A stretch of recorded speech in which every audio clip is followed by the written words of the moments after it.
কিরে বলটু, তোর আজকে অনলাইন এক্সাম আছে, তুই এক্সামটা তুই দিবি নাকি আমি দিয়ে দেবো? আরে মা, আজকে তো রবিবার, আরে কাল থেকে এক্সাম। ছাড়া, আরে আজকে সোমবার, কালকে রবিবার চলে গেছে। লেট হয়ে গেছে, আমি এক্ষুনি পরীক্ষা দিচ্ছি। বাবা যদি দেখে তুই পরীক্ষা না দিয়ে এখানে বসে আছিস, তাহলে কিন্তু তোর আজকে রক্ষে নেই, আমি বলে দিলাম। কি গো, আরে কোথায় গেলে গো? আরে শিগগিরই এদিকে আসো। কি হয়েছে? সকালবেলা করে ফারছো কেন? ওরে কম দামে বাজার থেকে সস্তা মাছ পাইছি, ইলিশ মাছ 5 কেজি নিয়ে আসছি। নাও, তুমি সস্তার মাছ নিয়ে আসলে পচা হয়, পচা মাছ তোমার ঘরে চাপাই দেয়। ওরে বড় বড় সাইজের মাছ, বড় বড় রান্না কর, তাহলেই বুঝতে পারবি না পচা না ভালো। 10 মিনিট সময় আছে।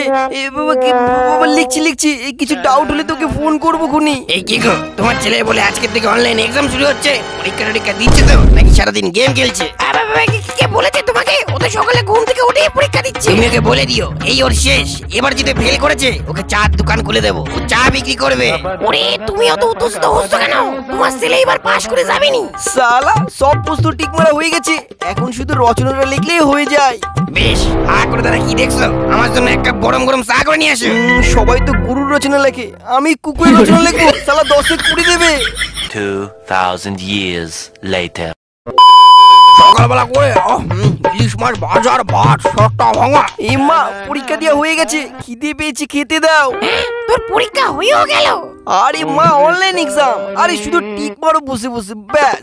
তোদের তো শুধু দেখে দেখে টিক মারো, আমাদের সাথে আমরা টুকলি করতাম। একটা কথা মাথায় রাখ, টুকলি একটা হাট, সবার দ্বারা হয় না। আরে বাবা, তোমাদের আমলের কম্পিউটার ছিল না, তো পরীক্ষা হতো। আর এখন দুনিয়ার টেকনোলজিতে উন্নত, তাই এখন অনলাইন এক্সাম হয়। অনলাইন এক্সাম হয় দেখে দেখে, তাও মারাতে পারে না কেন? হ্যাঁ, এই তো শেষ, এইবার যদি তুই ফেল করেছিস তোর পড়াশোনা বন্ধ, তোর আমি চায়ের দোকান খুলে দেবো, সারাদিন চা বিক্রি করবি। রেজাল্টের দিন সকালে।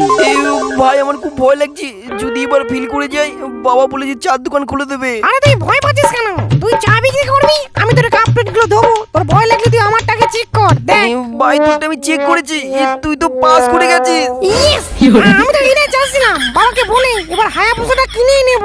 এবার আমার পালা। তিরিং মিরিং চু। সকালে বাজারে যাওয়াই ভুল হয়েছে, শ্যামলের ছেলে পাস করেছে বলে শালা আমার সামনে এসে নাচা শুরু করে গেল। আমার ছেলে যদি পাস করে না, ও লুঙ্গির ভিতরে কালি ভটকা ফাটাবো। এই যা গার মেরেছে, আমার তো নাম মাম কিচ্ছু দেখাচ্ছে না।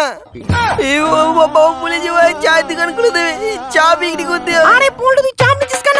আরে অনলাইন পরীক্ষার রেজাল্ট আরে হাতে দেয় না, তুই বলবি পাস করে গেছিস, দরকার হলে 15 বছর টুক করে পরীক্ষা দিয়ে দিবি। কি গো, এই তোমার মুখ কেমন সকালবেলা বিচিপুরের মতন হয়ে গেল কেন? হ্যাঁ, তো হবে না, শ্যামলের ছেলে পাস করেছে বলে আমার সামনে সকালে নাচা শুরু করে দিয়েছে, শালা 80% নাম্বার পেয়েছে। আরে তুমিও তো চাপ নিচ্ছ কেন? আমার মন বলছে আমাদের পল্টু এবার পাস করে যায়। পাস করলে ভালো, না হলে চায়ের দোকান। তুমিও মনে রাখো। আরে বাবা দঞ্জি, আরে বসো বসো।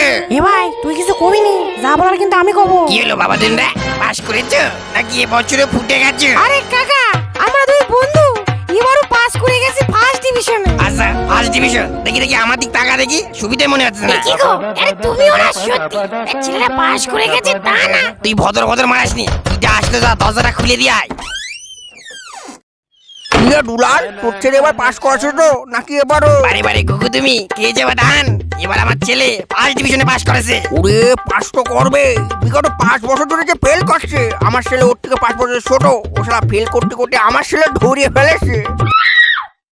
তার বার্থডে, আমার ছেলে তো 90% নাম্বারে পাস করেছে, ওর ছেলে কোনো পার্সেন্ট পাইছে।